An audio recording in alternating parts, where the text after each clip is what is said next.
everyone, today I'm going to show some of the features of a high-end sewing machine. This machine is called Juki 2000 QEP. It has few buttons here I will go over in a minute, and then the LED display, and then numbers to select the stitches, and here we get the information of the stitches and what number we need to press to select that particular stitch. So let's take a close look at some of these features here. So you see a up arrow button here. This one is to start the sewing machine. So let me click on that. So it starts the machine. And if I click it again, it will stop. And then next is the reverse stitch. You see it as a inverted U. So if I click on this button, then the stitches will be going backwards. So let's say you see the stitches are going backwards. Once I release my hand from that button, then it stops. This is useful when we are stitching at the end. When we want to remove the fabric to reinforce the stitches, we use a reverse stitch. Then the next one is a dot here. This one is the locking stitch. So if I click this button, it will stitch 2 to 3 stitches in place. So that way it will lock the stitches and the stitches won't come out.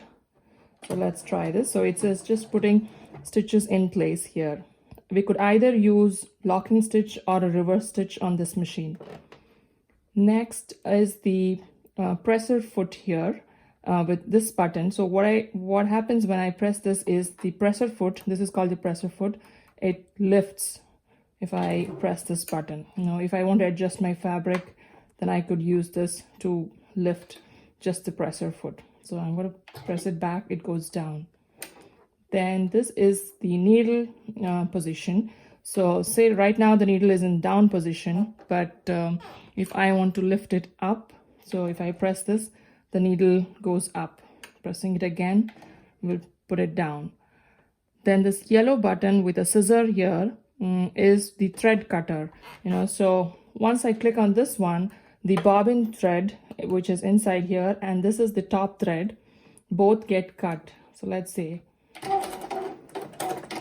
it also cuts the thread and also lifts the presser foot. So then I can take my fabric, out. Let's take a close look at the stitches. This machine comes with a lot of stitches.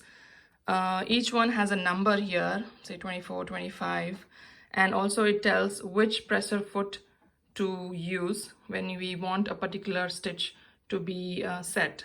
But most of the times I use straight stitch here, and then there's zigzag, and then 0-2. I use 0-2 for stitching with knit fabrics, that's the t-shirt material, and then zigzag here. I use it, to stop the fabric from fraying on the inside. So this is the top thread here. Then coming to the display here, this is the LED display with numbers here to select the buttons. So say I click on numbers and then say 04.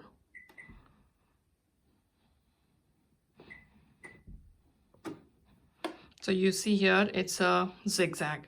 And these two knobs here, one of them is to increase the stitch length, and then the other is to increase the stitch width. So based on turning the knobs, I can just change the stitch length. And then there's additional buttons here to, for further settings, I can click and select different settings here. I can set defaults like having the needle down position always when I stop, or every time I do a reverse stitch, the thread should cut automatically. So I can program all those in this machine.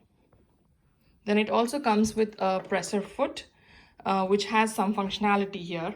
So pressing the presser foot in front will always take the machine, start the machine to stitch.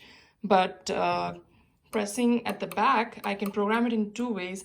Either it can cut the thread, or I can use it to do the reverse stitching. So this is the functionality of this presser foot, and I'll have to program it based on what I want. By default, I usually have it to cut the thread, so that I don't have to click this yellow button. But once I'm done stitching, if I click on the heel of the foot, then the thread will get cut and the presser foot gets lifted so that I can take away my fabric after stitching. So these are some of the features in a high-end sewing machine, and this costed me close to $1,000.